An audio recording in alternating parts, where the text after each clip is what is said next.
नमस्कार दोस्तों, मैं हनी स्वागत करता हूं आपका आपके अपने यूट्यूब चैनल 360 पैडागॉग में। हम पढ़ रहे थे कॉग्निटिव डेवलपमेंट की थ्योरीज, जिसमें हम पियाजे की थ्योरी को समझ चुके हैं। हम पढ़ रहे थे वाइगोस्की की थ्योरी को। वाइगोस्की की थ्योरी में हमने बेसिक कंसेप्ट समझ चुके हैं कि वाइगोस्की ने अपनी थ्योरी में क्या बताया, ZPD, स्केप फोल्डिंग, MQ, इन सबको भी हम अच्छे से कर चुके हैं। अब हम समझते हैं जो वाइगोस्की है उसने लैंग्वेज डेवलपमेंट के बारे में क्या बोला, उसको इस वीडियो में समझेंगे। तो चलिए बिना किसी देरी के स्टार्ट करते हैं। Theory of language development, Vygotsky ने बताया कि बच्चे का जो लैंग्वेज डेवलपमेंट होता है वो 3 स्टेजेस में होता है, या 3 स्टेज के थ्रू होके गुजरता है। तो चलिए इनको समझते हैं। जो 3 स्टेजेस बताया कि 3 स्टेजेस ऑफ लैंग्वेज डेवलपमेंट, ठीक है, वो क्या है? जो पहला स्टेज है, पहला स्टेज को उसने नाम दिया सोशल या इसको बोल सकते हैं एक्सटर्नल, सोशल या एक्सटर्नल स्पीच। ठीक है, क्या नाम दिया गया? सोशल या एक्सटर्नल स्पीच, जहां पर बच्चा, ठीक है, बाकी जो उसके फैमिली मेम्बर्स है अपनी जो बातें उनको बताता है, ठीक है, या उनको कंट्रोल करने के लिए जो बोलता है वो क्या, उसको क्या बोला गया? सोशल या एक्सटर्नल स्पीच बोला गया। इसका जो टाइम पीरियड दिया गया है, जैसे कि आपको पता है बच्चा जब बोलना स्टार्ट करता है वो लगभग 1.5 साल के बाद या लगभग 2 साल के आसपास अच्छे से बोलना स्टार्ट करता है। तो इसका टाइम पीरियड आप लगा सकते हो 2 साल से 3 या 4 साल होता है। मतलब हम बोल सकते हैं बिफोर 3 और 4 ईयर। ये जो रहेगा सोशल एक्सटर्नल स्पीच, इसका टाइम पीरियड मतलब 3 या 4 साल से पहले का जो टाइम है वो है। और बच्चा लगभग बोलना स्टार्ट कब करेगा? 2 साल के बाद। ठीक है, लगभग यहाँ ले सकते हो कि 2 साल के बाद, 2 ईयर के बाद ही लगभग क्या होता है, बोलना स्टार्ट करता है। तो ले सकते हैं 2 साल से 4 साल या 3 साल तक इसको माना जा सकता है, किसको? सोशल और एक्सटर्नल स्पीच को माना जा सकता है। आगे समझिए, इसमें होता क्या, बच्चा अपनी मतलब बातों को एक्सप्रेस करता है, ठीक है, और अपने माता पिता को कंट्रोल करने की कोशिश करता है सोशल या एक्सटर्नल स्पीच के जरिए। अब ये तो ईजी था। अब दूसरा समझिए, दूसरा है आपका, उसको बोला गया है प्राइवेट स्पीच, और इसको अलग नाम से भी जानते हैं। देखो, अब बच्चा क्या, अभी तो एक्सटर्नली मतलब सबके सामने बोल रहा है। अब धीरे धीरे जब बच्चा लगभग 3.5-4 साल का हो जाता है तो वो अपनी जो बातें हैं वो अपने से ही, मतलब एक कमरे में अकेला बैठा है तो अपने आप से ही बातें करता है। तो उसको बोला गया प्राइवेट स्पीच। मतलब अपने आप से बातें कर रहा है और जोर से, यानी कि मन कर रहा है, जोर से बोलता है और ऊपर अपने आप से ही बातें कर रहा होता है, उसको बोलते हैं प्राइवेट स्पीच। और इस स्टेज में बच्चा अपने बारे में ही बात कर रहा होता है, ठीक है, लाउडली बोलेगा अपने बारे में, इसीलिए इसको बोला जाता है ईगो सेंट्रिक स्पीच। ईगो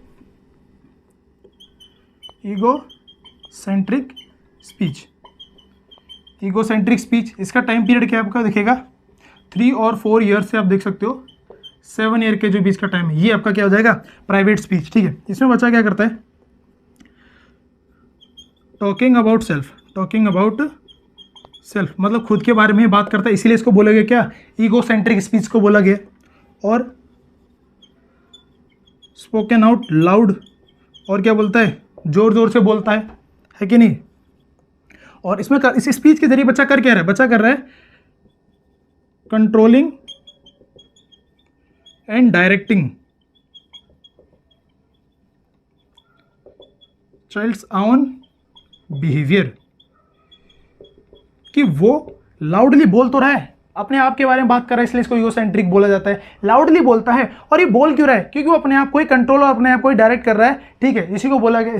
ठीक है, अपने आप को कंट्रोल और डायरेक्ट करने के लिए कुछ ना कुछ क्या करता है? बोलता रहता है, लाउडली बोलता है, अधिकतर अपने बारे में बोलता है, ठीक है, तो इसको बोलते हैं प्राइवेट स्पीच। ठीक है, पहले सोशल स्पीच थी, फिर सोशल स्पीच वो अपने आप से अकेले में बात करने लग गया, ठीक है, पर लाउडली बोला, उसको बोला गया प्राइवेट स्पीच। सोशल स्पीच तो आपको पता गया। प्राइवेट स्पीच का मतलब जब बच्चा अपने आप से स्वयं बात करने लग जाता है, उसको बोला गया प्राइवेट स्पीच। बट यहाँ प्राइवेट स्पीच इस स्टेज में बच्चा क्या करता है? जोर से बोलता है और अधिकतर अपने बारे में बोलता है, इसलिए बोला जाता है, इसको ईगोसेंट्रिक स्पीच को बोला जाता है। और अगर ये बोल के बच्चा क्या करता है? अपने ही बिहेवियर को क्या करता है? कंट्रोल और डायरेक्ट करता है। अब जो थर्ड स्टेज है उसको समझिए। जो तीसरी स्टेज है वो है आपकी इनर स्पीच। ये क्या होती है? अबव 7 ईयर, और ये आगे तक चलती रहती है। ठीक है, अबव 7 ईयर मतलब पहले बच्चा सबके सामने बोल रहा है, फिर प्राइवेट स्पीच में क्या हो गया? बच्चा मतलब अकेले में स्वयं से बोल रहा है पर लाउडली बोल रहा है। अब क्या होता है? बच्चा स्वयं से बात तो कर रहा है बट अब लाउडली नहीं कर रहा, अब इनर, अपने अंदर ही अंदर अपने आप से बात करने लग गया। ठीक है, जो उसकी मतलब आउटस्पोकन थी अब वो स्वयं से बोल रहा है। अब इसको बोल सकते हैं अनस्पोकन। क्या बोल सकते हैं?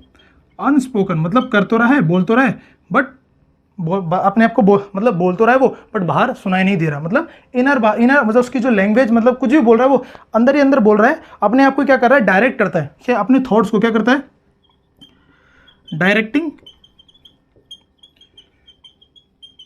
थॉट्स एंड बिहेवियर, अपने थॉट्स को और बिहेवियर को क्या कर रहा है बच्चा, डायरेक्ट कर रहा है, किसके द्वारा, इनर स्पीच के द्वारा, ठीक है। ये 7 साल की बात होती है, अनस्पोकन होती है, बच्चा बोल तो रहा है बट अंदर ही अंदर बोलता है, ताकि वो अपने बिहेवियर को और किसको, थॉट्स को डायरेक्ट कर सके। तो ये 3 स्टेजेस बताई किसने, वाइगोस्की ने। सोशल, जहाँ पर बच्चा सभी के सामने बोलता है, ठीक है। फिर प्राइवेट स्पीच, ये जो सोशल स्पीच ही क्या होती है, प्राइवेट स्पीच में कन्वर्ट हो जाती है। लगभग 3-4 साल के पास बच्चा स्वयं से ही बात करता है, बट वो लाउडली बोलता है, ठीक है। और इसी को बोला गया इकोसेंट्रिक स्पीच, क्योंकि अपने बारे में बात कर रहा होता है। इनर स्पीच क्या होता है, जब इसके बच्चे की प्राइवेट स्पीच, जब वो बाहर ना बोल के, मतलब अंदर ही अपने अंदर ही बोलता है, अपने आप को डायरेक्ट करता है, उसको बोलते हैं इनर स्पीच। ये अनस्पोकन होती है, बाहर सुनाई नहीं देगी आपको, ठीक है। अब 2 चीज़ें और उसने बताई, उसको समझिए। पैडागोजिकल, ठीक है, पैडागोजिकल टेक्निक्स बताई, वाइगोस्की ने बताई पैडागोजिकल टेक्निक्स। ये 2 टेक्निक है, इसको समझते हैं। पहली इसने बताई कोऑपरेटिव लर्निंग, क्या बताई, कोऑपरेटिव लर्निंग। कोऑपरेटिव लर्निंग क्या होती है, इसको समझिए। कोऑपरेटिव लर्निंग का मतलब है कि जब बच्चा क्या करता है, अपने दोस्तों के साथ, ग्रुप और जो पीयर्स वगैरह होते हैं, जो उसके दोस्त हैं, पीयर्स, उनके साथ ग्रुप में मिलकर एक दूसरे क्या होता है, सीखता है, उसको बोलते हैं कोऑपरेटिव लर्निंग। इसको ज़्यादा इंपॉर्टेंस दी किसने, वाइगोस्की ने बोला बच्चे का जो कॉग्निटिव डेवलपमेंट होता है वो सोशल इंटरेक्शन से होता है, तो उसने सबसे ज़्यादा इंपॉर्टेंस दी कोऑपरेटिव लर्निंग को, कि बच्चों को ग्रुप में सिखाया जाए, ताकि बच्चे एक दूसरे से इंटरेक्शन करके बहुत सारी चीज़ें सीख सकें, ठीक है। तो इसीलिए हम बोलते हैं कि जो आपको अधिकतर बच्चों को सिखाना है तो ग्रुप में सिखाया जाए, क्योंकि बच्चा एज ए टीचर से ज़्यादा अपने पीयर से ही बहुत ज़्यादा सीखता है, ठीक है। तो उसको कोऑपरेटिव लर्निंग मतलब ग्रुप में अपने पीयर से सिखाने के लिए जो स्ट्रेस दिया गया उसको बोलते हैं कोऑपरेटिव लर्निंग। दूसरा बोला गया रेसिप्रोकल लर्निंग। रेसिप्रोकल लर्निंग क्या होता है, रेसिप्रोकल लर्निंग मतलब क्या होता है, यहाँ पर, ठीक है, रोल्स को रिवर्स कर दिया जाता है, रोल को क्या करता है, रेसिप्रोकल कर दिया जाता है, बदल दिया जाता है, ठीक है। यहाँ पर क्या कर दिया जाता है कि जो मतलब स्कूल में टीचर्स क्या करते हैं, जैसे कि आपने एक इसका एग्जांपल देख सकते हो, जैसे क्या होता है, हाँ, टीचर्स डे होता है। टीचर डे में क्या होता है, जो बच्चे होते हैं वो टीचर बन जाते हैं और छोटे बच्चों को पढ़ा रहे थे। यहाँ पर भी यही है, ठीक है। आपने क्लासेस वगैरह में भी देखा होगा कि टीचर बोल देते हैं जो बच्चा समझदार है, वो ज़्यादा अच्छे से घर से पढ़ के आता है, उसको बोलते आओ और बाकी बच्चों को पढ़ाओ।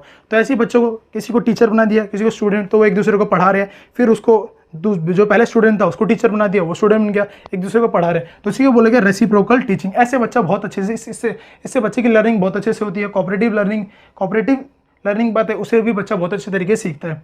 तो ये पैडागोजिकल टेक्निक बताई किसने, वाइगोस्की ने, और इसने लैंग्वेज डेवलपमेंट के बारे में बताया। आई होप आपको समझ में आया होगा।